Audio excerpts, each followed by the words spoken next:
University of Liverpool. I'm particularly delighted to have to my left Patricia Chinyoka, who is Chair of Women of Zimbabwe, and we also have Professor Majella Kilkey, who was involved in writing the report, I believe, and I'm delighted also that we have the Chair of Action for Southern Africa, Tricia, here as well as her colleague Tricia Sibbons, and many other people from Action Against Southern Africa, Action for Southern Africa, should I say, who have put this event together so well. So welcome to everyone. This is a really important event. I'm not going to take up your time because you're going to hear from the experts, but just to say in summary that for me, we are asking people to come over from countries overseas to care for people in our communities, and while we are doing that, we are denying them the ability to care for their own loved ones and dependents, and I think that is morally outrageous and shocking and unacceptable. I'm particularly pleased as well that we have with us one of my colleagues from the House of Lords, Baroness Sally Hamway, and Sally is a champion over many, many years on immigration issues, on refugee rights, on immigrant rights. In fact, we were in Parliament last Friday on the private members' bill that Sally has around family reunion in terms of refugee rights. So it's fantastic to have you here, Sally, as well. I'm not going to detain you any further. I'm going to hand over now to Tricia Sibbons from Action for Southern Africa. Tricia. Thank you very much, Lord Oates. Thank you for hosting this event, which is really a culmination of an amazing collaboration between many women and men who all have a common cause, which is to put right the exact point that Lord Oates has made. So without everybody in the room, this report would absolutely not have been possible, and that is a point of celebration for Action for Southern Africa, who really exist to bring people together in solidarity around a common wrong and to try and right that wrong. So thank you particularly to the women that have contributed to the report, those in the room and those who may be watching us online, and the courage that you have shown in speaking up about how these policies have affected your families, about which we've all been very moved and shocked, as it says in the report. I think for the reasons that we all know, the report is important and timely. We have a new Labour government who has pledged in some fora to have a different tone with African countries, and so here we are as ACTSA demanding that tone is not just about trade and security issues, but it's about policies that affect people's ordinary lives. You'll see from the report that the ACTSA perspective, and so I won't rehearse that here, it's much more important to hear from people in the room with lived experience, and that's really why we're here today. But it is important, I think, to say that in this research and in the report that culminated in, brought that research together, all of the women who've contributed from different backgrounds, different countries, different experiences, have come together to try and make a difference, and we pledge today it's our first step towards that. There have been successes on the way, and some of you in the room have been party to that, but there are many more women who are still separated from their children, and that's really our focus for taking this report forward. I'm going to hand over now to my colleague Patricia Chinyoka of Women of Zimbabwe. She's going to lead the discussion and talk about why we ended up doing this report and introduce our guest speakers. We'll have some time for questions after that from people who are watching online. Please drop us a comment or a question in the feed, and Julia, our comms person, will bring those together at the right point. We'll have questions and discussion in the room, and then we'll be able to identify if there are particular actions that we feel we can take together as we go forward. So over to Patricia. Thank you very much. So thank you, Tricia and ACTSA, for the support that you have rendered to this project and to Women of Zimbabwe in general. We really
this journey is very isolating. My first 2 applications, I was alone because I thought my sole custody was sufficient to prove that I've been caring for my daughters and I've got full custody of my daughters, but apparently it was not. So it's the emotion, just to slowly speak on the emotional trauma of it. My kids are girls. I have not seen them in 2 years, and there's so many life changes that are going through. The elder one became a teenager. The younger one, she started her menstrual periods when I wasn't there. So the best we could do, the teacher phoned me, speak to your daughter, something has happened, you need to advise her. So we parented via the phone and trying to explain to your 10-year-old. When I left her, I said in 3-6 months I'll take you. So it's been a year and some.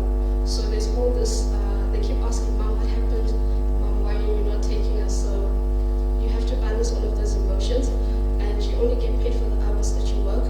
So if you take time off because you need to calm down, you're not getting paid. Lawyers need to be paid, visa fees needs to be paid, rent needs to be paid. So this is what we've been dealing with. But my story has a happy ending. So yeah. So finally on the 12th of December, I got an email that the 10-year-old's visa was successful. So can you imagine?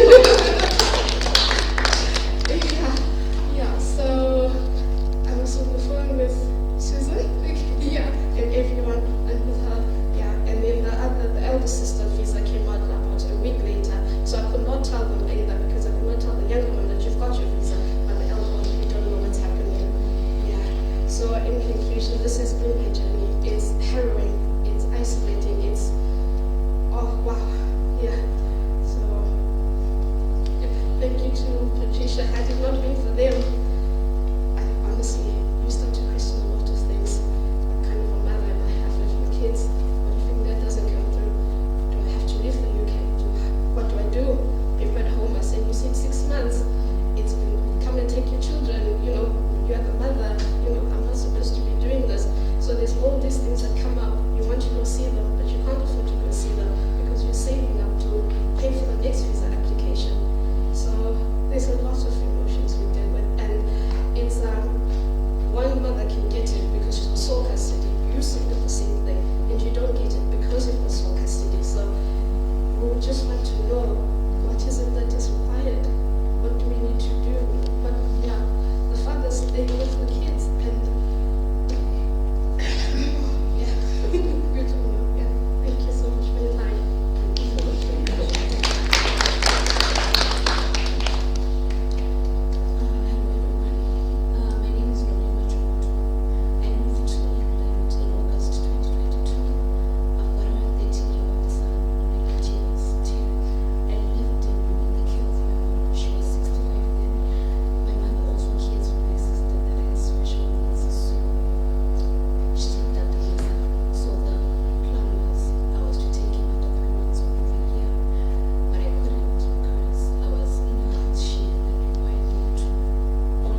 going to open the floor for questions. We're first, I think, going to ask if there are any questions from or comments from any of our guests who are online. Come to members in the audience. Not yet. Okay. Tricia. There are some comments, so let's share those. So. One of our listeners says, some of the responses we are getting from the Home Office are so hurting. Quote, it was your mother's decision to come to the UK and leave you behind. We've seen evidence of these redacted letters and happy to share them with anybody that can help us put that back to the Home Office and say, do you think this is acceptable language? We certainly cover that in the report. Another person says, that statement on the refusal, even for me, was devastating. Another comment says, this is too emotional. Another commenter says, ever since I came, I've been working to raise visa money. I've had 2 refusals so far, and it's a lot of money spent on visa application. I am feeling hopeless, and my 14-year-old daughter is suffering a lot. It's only me who knows who she's staying with, she doesn't know them. So there are complications. The Home Office is also saying, what happened to the care arrangement back home? She can continue staying where you left her. Another comment says, no child deserves to feel like their parent is dead and they are alive. It's so devastating and heartbreaking. So those are the comments from people online, which I think just reflect the experiences that Women of Zimbabwe and ACTSA and all of you have directly experienced. Thank you, John. Thanks very much, Tricia. And I was very struck by what Professor Majella has said about the Windrush example, and that there should be progress and we should learn. And I think colleagues from the House of Lords will recall there was something published called the Lessons Learned report after the Windrush outrage, really, of injustice. And I think I know certainly my colleague Sally and I, and I'm sure other members of the House of Lords, felt that it was wrongly titled because it should really be the lessons not learned, because they were being repeated. And a part of what that report spoke about was exactly what we've heard, was a failure to understand the cultural context in terms of the way that the Home Office acted. So it is very depressing to hear that this continues, and the distress that it causes is terrible. But let me ask if any colleagues would like to make any comments or ask any questions, or whether anybody else would like to. Sally, Sally, please. You reminded me of a line in the book which some people may have read, Mr. Lovell by Bernardino Bristow, when one of the characters said that British bureaucrats issued gilt-edged invitations to come and work in this country. And Johnny, I'm sure you get as fed up as I do when people say we have such a proud history. Well, we have a history we shouldn't be proud of. But thank you all very much. I don't know I can't actually put myself in your shoes. One of the things I'm finding quite difficult to get my head around is how much of this is policy and how much is it out of practice by the Home Office. I'd thought that this change was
ways of carrying it out which are disgraceful, absolutely disgraceful.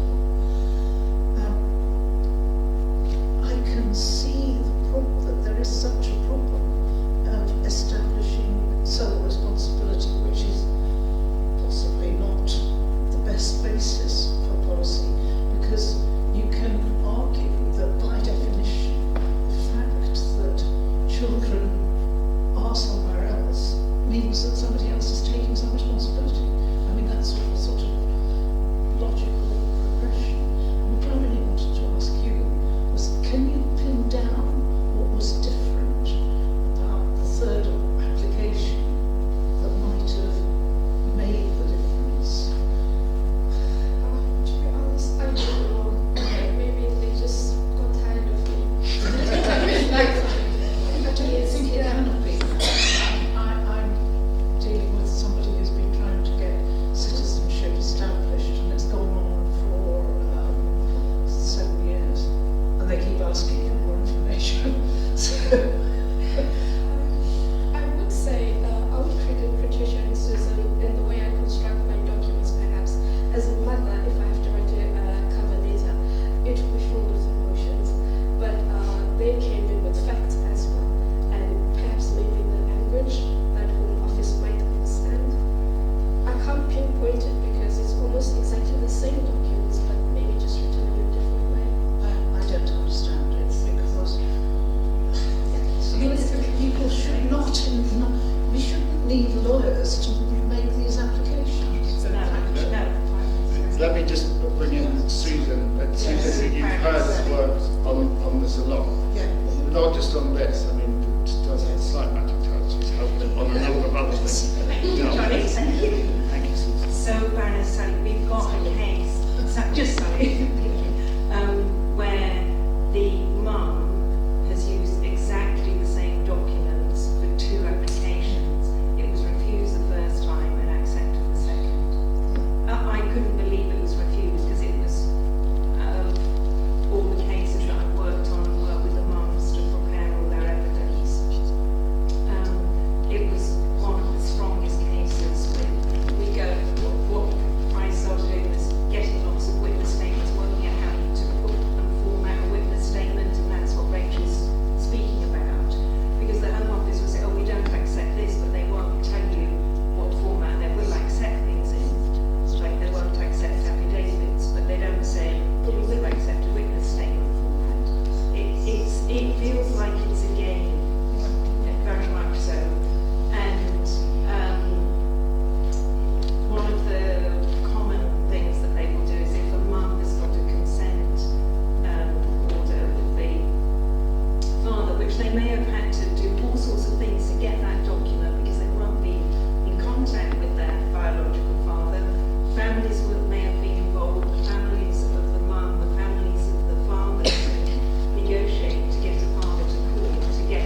to us.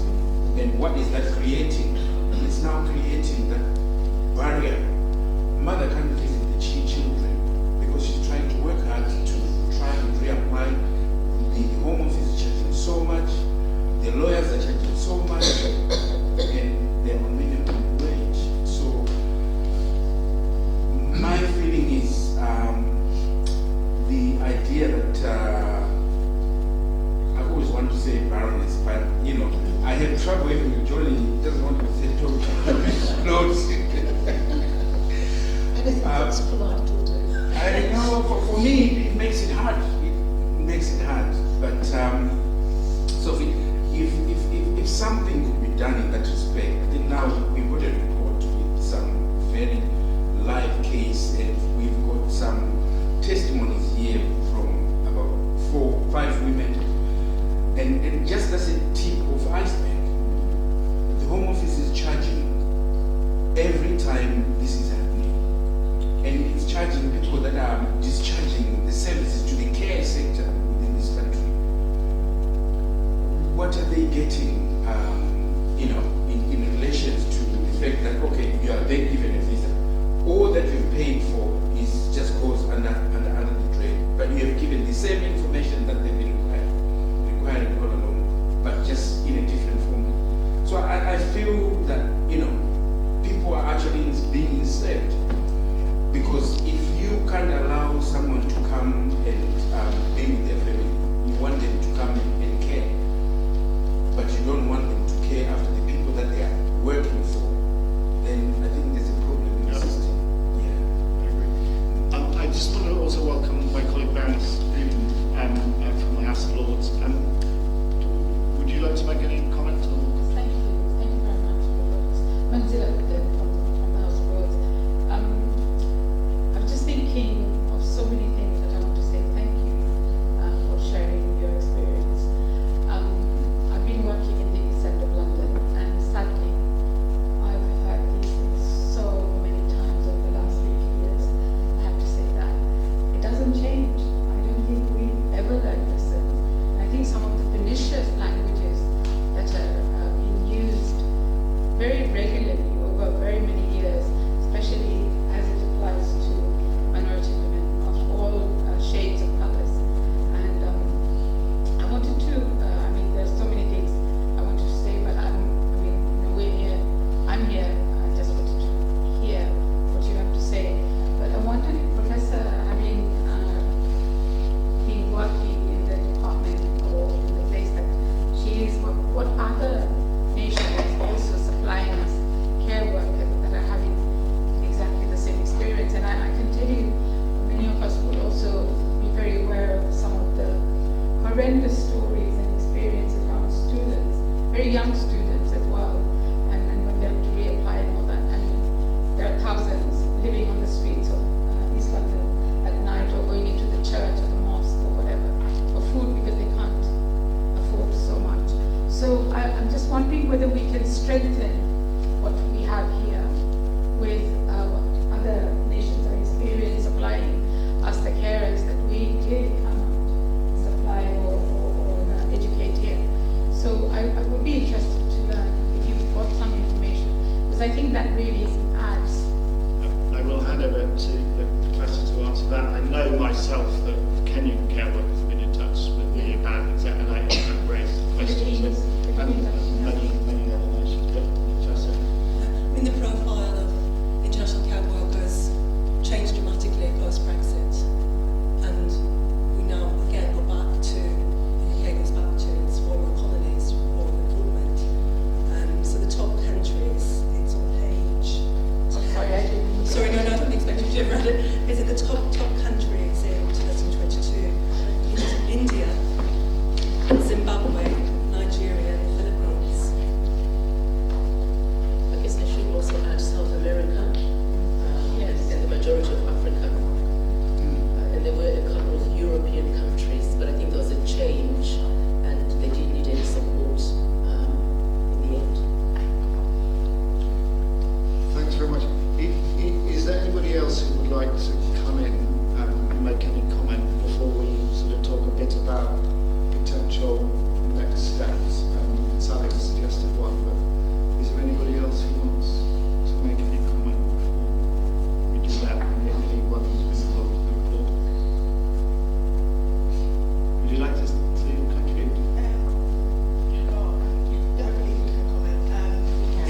Come on, can comment. go for it. Anybody Go, can comment. go.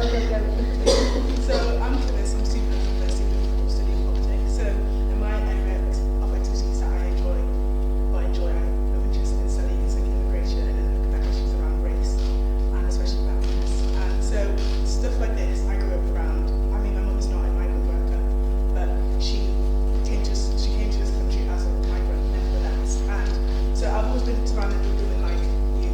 And so I grew up hearing stories like this quite a lot. And that is what really interests me in this topic. And always focusing on race, you can see that this is a massive issue based on race. This is not a new issue, like we've mentioned before. This is a repetitive issue. We don't tend to learn. We make these reports. The government accepts these reports, but don't make a change, and that's really problematic. Whiteness is power, and unfortunately, the government is mostly white, and they use that to their advantage. And meaning, when women produce these applications, it's not about nuance. It's about consistently having white people having the dominance based on their privilege. And so we can sit here and make these changes, but will the Home Office really make these changes? These changes, like you mentioned, are they're able to make these changes, but will they? And so that's the problem that I feel like really needs to happen. It's not often about just these solidarity groups are great, they're really good, but at the same time, the people at the top, are they going to accept this change and cause this change? Because as you can see, it's affecting real lives. Like, this is not just, because I'm Nigerian, it's not just affecting the Nigerian diaspora. It's not just affecting the Zimbabwe diaspora, it's affecting a multitude of people, a multitude of single women who, like my mum is alone, they come here alone. And so it's really, really upsetting to hear that it didn't end in the early 2000s, it's continued, and it's probably going to continue, but it shouldn't have to be that way. So that's my contribution. Thank you very much. Thank you. Would you like to make a comment? Yeah, so before I begin the reflection, I would just like to say thank you, Lord Oates, and to the members of ACTSA and Women of Zimbabwe for giving myself this opportunity to participate in this report. It's very eye-opening, and also thank you to the mothers for providing their testimonies. I couldn't begin to understand the toll that must have had on their families. I hope for a swift resolution for all of you. So it's apparent that in the report we need drastic steps to address the systemic issues at hand, and this way could really shed light on the hypocrisy of the British Home Office in their treatment of essential migrant